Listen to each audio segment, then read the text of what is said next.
دو audio leaks ہوئی ہیں اور سارا کچھا چٹا ان دو آڈیو لیکس میں جو banana republic Pakistan, banana republic نظام میں پاکستان کو جس طرح مخولستان بنا دیا گیا ہے، جو کریکٹر ہے ہماری سیاست کا، ہمارے سیاستدانوں کا، جو اصول اور منطق اور اخلاقیات کی ویلیو ہے ان کے ہاں، ان دو آڈیو لیکس میں آپ کو سب پتہ چل جائے گا، بلکہ اگر آپ تھوڑا سا سوچیں گے تو سب سمجھ آ جائے گی۔ دونوں آڈیو لیکس ہیں جی ایم کیو ایم کے حوالے سے۔ پہلی آڈیو لیک ہوئی ایم کیو ایم کے مصطفیٰ کمال صاحب کی، اور اس میں وہ فرما رہے ہیں، لب لباب ہے جو آڈیو لیک کا، وہ یہ ہے کہ مسلم لیگ والے ہمیں بیچ چوراہے چھوڑ رہے ہیں، لگ رہا ہے ہمیں کچھ نہیں ملنے والا،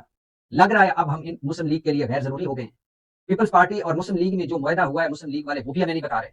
اور مسلم لیگ والوں نے الٹا ہم سے یہ کہہ دیا ہے کہ پیپلز پارٹی کہتی ہے کہ چونکہ ایم کیو ایم کا مینڈیٹ جعلی ہے اور چونکہ ایم کیو ایم کے بغیر ہم حکومت بنا سکتے ہیں، لہٰذا ایم کیو ایم کو جھنڈی کرا دو۔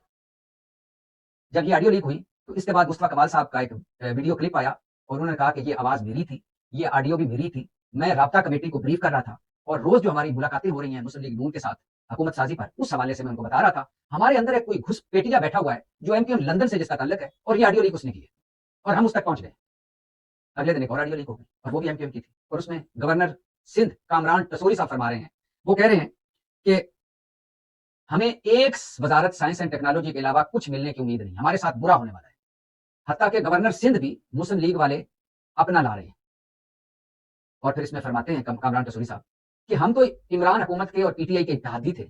اور اس وقت پیپلز پارٹی، مسلم لیگ نون سمیت پی ڈی ایم کی جماعتیں اپوزیشن میں تھیں، ہم نے عمران خان کو چھوڑ کر ان کا ساتھ دیا اور حکومت ختم ہوئی، ہم ساتھ نہ دیتے تو حکومت بھی نہ ختم ہوتی، اور ہم ساتھ نہ دیتے پی ڈی ایم کا تو آج ان کے بڑے مطلب مسلم لیگ اور پیپلز پارٹی کے بڑے جیلوں میں ہوتے۔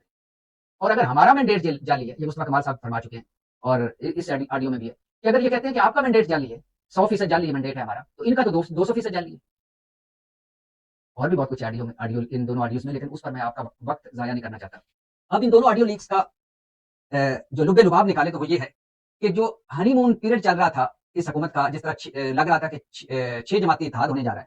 اس میں ایم کیو ایم کا تو بیچ چرائے ہانڈی پھوٹ گئی۔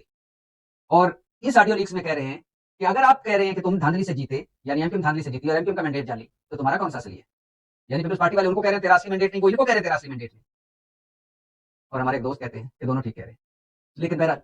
تم تیرا مینڈیٹ جعلی، وہ کہہ رہا تیرا مینڈیٹ جعلی، اور پھر پچھتا رہے ہیں کہ عمران خان حکومت میں ہم ساتھ نہ چھوڑتے تو یہ آج اس پوزیشن میں نہ ہوتے، اور پھر کہہ رہے ہیں کہ ایک وزارت بس۔ اس کو کہتے ہیں جیسا کرو گے ویسا بھرو گے۔ ان دو آڈیو لیکس کو سن کر اور ایم کیو ایم اور پیپلز پارٹی اور مسلم لیگ نون کے مذاکرات کا سن کر اور یہ جو نتیجہ نکلا اس کا سن کر کہاوتیں یاد آ رہی ہیں کہ جیسا کرو گے ویسا بھرو گے، جو بیجو گے وہ کاٹو گے، اور اگر کسی کے لیے گڑھا کھودو گے تو خود گرنا پڑے گا۔ اب یہ میں نے کہا ہے نا کہ ہمارے ہاں سیاسی گدھیں ہوتی ہیں، سیاسی گدھوں کے نزدیک کوئی اصول منطق اور اخلاقیات نہیں ہوتی۔ جو جانور گر گیا مطلب جو حکومت گر گئی یا جو حکومت بننے والی ہوئی اس میں اپنا حصہ، اور یہ اپنے پاؤ بھر گوشت کے لیے پورا بکرا حرام کر دیتے ہیں، پورا بکرا ذبح کر دیتے ہیں۔ ہمارے یہاں یہ سیاست ہے۔